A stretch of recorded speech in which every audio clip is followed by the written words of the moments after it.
ማታ ላይ ሽንት ቤት ሄዳችሁ ገና ምንም ሳትሉ ነገሩ ሁሉ በረዶ ሆኖ ወደ ላይ እንደ ፎቅ ቢያድግስ? እኛ ሀገር ትንሽ ብርድ ሲመጣ ጃኬት ደርበን እናማርራለን አይደል? ሰላም የአጃኢብ ሪቪው ቤተሰቦች፣ ዛሬ ይዤላችሁ የመጣሁት ቪዲዮ አጃኢብ የሚለው ቃል ራሱ የሚያንስበት ነው። አስባችሁታል? ውጪ ወጣችሁ ምራቃችሁን ስትተፉት መሬት ሳይነካ አየር ላይ በረዶ ቢሆንስ? ሻወር ለመውሰድ ቧንቧ መክፈት ሳይሆን በረዶ በዶማ ፈልጣችሁ አቅልጣችሁ ብትታጠቡስ? ዛሬም ማሳያችሁ ዩቲዩበሩ ሩሄ ቼንት የሄደበትን ኔጌቲቭ 71 ዲግሪ ሴልሺየስ በሚደርስ አስከፊ ብርድ ውስጥ ሰዎች እንዴት እንደሚኖሩ ነው። ቦታው በሩሲያ የምትገኘው ኦይሚያኮን ይባላል። በዓለማችን ላይ ሰዎች ከሚኖሩባቸው ቦታዎች እጅግ በጣም ቀዝቃዛው ስፍራ።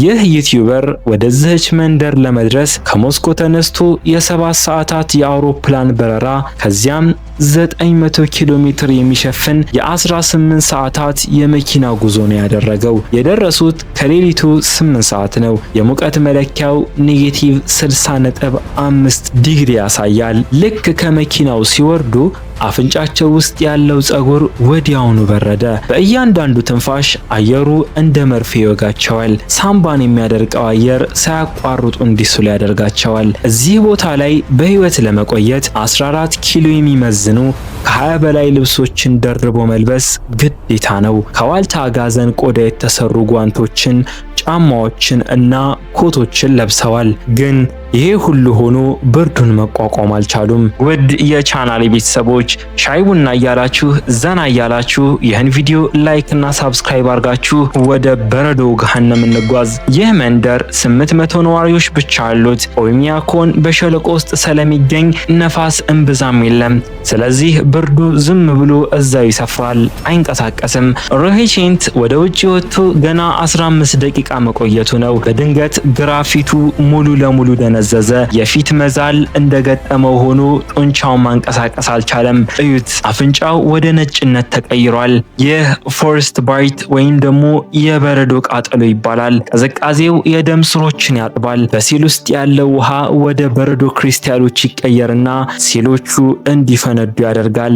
ይህ ማለት የአፍንጫው ህብረ ህዋሳት እየሞቱ ነው። ቶሎ ብለው ያችን የእሬት እና የአልኮል ድብልቅ ባይቀቡት ኖሮ አፍንጫው ስብር ብሎ ይወድቅ ነበር። እና እዚህ ጋር ጥንቃቄ፣ መድኃኒቱን ሲቀቡት ማሸት አይቻልም። ካሹት ደም ስሮቹ ስለሚበጠሱ ወደ ቁስለት ያመራል። ታዲያ መሬቱ አመቱን ሙሉ ፐርማፎረስት ወይም ደግሞ የቀዘቀዘ በረዶ በሆነበት በዚህ ሀገር ሰዎች እንዴት ቤታቸው ውስጥ ይሞቃቸዋል? የመንደሯ የልብ ትርታ ማዕከላዊ የማሞቂያ ጣቢያቸው ነው። ይሄ በከሰል የሚሰራ ማሞቂያ ለሁሉም ቤቶች በቧንቧ ሙቀት ይልካል። ይሄ ሲስተም ለሰከንድ ቢበላሽ ሁሉም ሰው በብርድ ያልቃል። የቤታቸው አሰራር እንደኛ ሀገር አይደለም። 7 ድርብርብ ግድግዳ አለው። ውጪው ላይ እንጨት፣ ከዚያም ባሳልት ሱፍ፣ ከዛም ፕላስተር፣ ከዛም ፎም እና የመሳሰሉት ተደርበው መስኮቶቹ ሳይቀር 3 ድርብርብ መስታወት አላቸው። ቤቱ ቤት ሳይሆን ልክ እንደ ቦምብ መከላከያ ባንከር ነው የሚሰራው።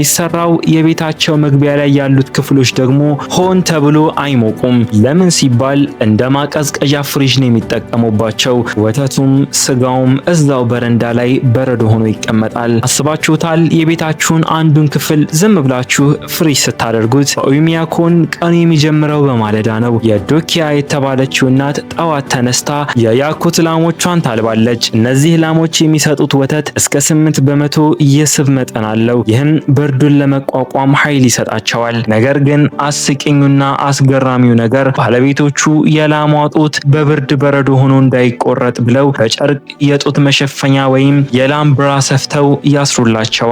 የውሃ ቧንቧ ስለሌለ ላሞቹ ውሃ ለመጠጣት ጠዋት ይለቀቃሉ። ቶሎ ወንዝ ጋር ደርሰው ውሃቸውን ጠጥተው ቅዝቃዜው ሳይገድላቸው ሮጠው ወደ ሞቀው በረታቸው ይመለሳሉ። ፈረሶቹ ግን የሌላ ዓለም ፍጡሮች በሏቸው። የያኩት የዱር ፈረሶች ኔጌቲቭ 7 ዲግሪ ሴልሺየስ ቅዝቃዜን ሌሊትና ቀን ውጪ ላይ ይቆማሉ። ከተራ ፈረሶች በተለየ አጫጭር ናቸው። ሰው ሰውነታቸው በስብና በወፍራም ፀጉር የተሸፈነ ነው። የፈረስ ጫማቸው በጣም ረዥም ስለሆነ ቀዝቃዛው መሬት አይጎዳቸውም። ታዲያ እዚህ ሀገር ፍራፍሬና አትክልት ስለሌለ ነዋሪዎቹ ቫይታሚን የሚያገኙት ከእነዚህ እንስሳት ነው። እዚህ ጋር ዩቲዩበሩና ጓደኞቹ ምን እየበሉ እንደሆነ ተመልከቱ። የፈረስን ስጋና ጉበቱን ጥሬውን፣ በዛ ላይ በረዶ እንደሆነ በቢላዋ እየቆረጡ ይበላሉ። እኛ ሀገር ጥሬ ስጋ ብለን በሰናፍጭና በሚጥሚጣ እናጣጥማለን። እነሱ ግን ጥሬ ስጋን እንደ አይስክሬም ነው የሚልሱት። በጥር ወር በዚህ መንደር የቀን ብርሃን የሚቆየው ለ4 ሰዓት ተኩል ብቻ ነው። እንግዲህ እዚህ ቀዝቃዛ ደን ውስጥ ኢቫን የሚባል አዳኝ የሆነ ሰው አለ። ጫካው ቤቴ ነው ይላል። እሳት እያቀጣጠለ ካለፈው ቀን ያጠመደውን የአሳ መረብ ለመመልከት ወደ ቀዝቃዛው ወንዝ አመራን። ካሜራማኑ በበረዶ ላይ ሲራመድ ኢቫን ቶሎ ብሎ አስጠነቀቀው። ለምን መሰላችሁ? እዚህ ወንዝ ስር ያለው በረዶ ስስ ከሆነና ተሰብሮ ሰውየው ውሃ ውስጥ ከገባ ማለቁ ነው። የኢቫን አባት ድሮ ጫካ ውስጥ ፈረሱን እየጋለበ ሳለ በረዶ ተሰብሮ ውሃ ውስጥ ገባ። ወዲያውኑ ሰውነቱ በበረዶ መሞት ጀመረ። በአቅራቢያው ምንም ሞቃት መጠለያ እንደሌለ ሲገነዘብ በብርድ ከምሰቃይ ብሎ ራሱን በጥይት መትቶ ገደለ። ይህን ያህል ነው ተፈጥሮ እዚህ ሀገር ጨካኝ የሆነችው። የዩቲዩበሩ የካሜራ ሌንስ ራሱ ብርዱን መቋቋም አቅቶት በረዶ ሆኖ ከጥቅም ውጪ ሆኗል። ከወንዙ ስር መረቡ ሲወጣ ውሃ ውስጥ ሞቅ ብሏቸው የነበሩት አሳዎች ውጪ ያለውን አየር ሲያገኙ በሰከንዶች ውስጥ በረዶ ሆኑ። አሳውን አጥምደው ሲያስቀምጡት ልክ እንደ እንጨት ነው ድምጽ የሚያወጣው። ያንን በረዶ የሆነ አሳ በጨው ያደረጉ ጥሬውን ይበሉታል። ኢቫን ቀጣይ ሚዳቆ ለመያዝ ወጥመዱን አጥምዶ በውሻ ጭራ ዱካውን እያጠፋ ተመለሰ። በመንገዳቸው ላይ አንድ ቀድሞ ያጠመደው ወጥመድ ላይ ትልቅ ጥንቸል አገኘ። ግን ጥንቸሉ የሞተው ወጥመዱ አጥብቆት ሳይሆን እዛው ወጥመዱ ላይ መንቀሳቀስ ሲያቅተው በብርድ በረዶ ሆኖ ነው። ጠዋት ላይ ሲነሱ በመንደሩ ውስጥ አጃኢብ የሆነ ነገር ተመለከቱ። 360 ኪሎ ግራም የሚመዝን ግዙፍ የእባብ ቅርጽ፣ የተሰራው ደግሞ ከላመበት ነው። ገበሬው ነው የሰራው። ብርዱ ስለሚያቀዝቅዘው እንደ ድንጋይ ቆሟል። ግን ወደ ከባዱ የኑሮ ፈተና ስንመጣ እዚህ ሀገር የውሃ ቧንቧ የሚባል ነገር የለም። ቢገጠምም ቧንቧው ወዲያውኑ ይፈነዳል። ታዲያ የውሃ ፍላጎታቸውን እንዴት ያሟላሉ? ሰዎቹ ዶማቸውን ይዘው ወደ ወንዝ ይሄዳሉ። ከዚያም ትላልቅ የበረዶ ብሎኬቶችን ቆርጠው በጋሪ የጎተቱ ወደ ቤታቸው ያመጣሉ። ይህንን ትልቅ በረዶ ቤታቸው ውስጥ ባለ ትልቅ በርሜል ውስጥ ከተውት ያቀልጡታል። እስኪ ስለ ሻወር ላውራችሁ። እዚህ ሻወር መውሰድ እንደ ቀላል ነገር አይታይም።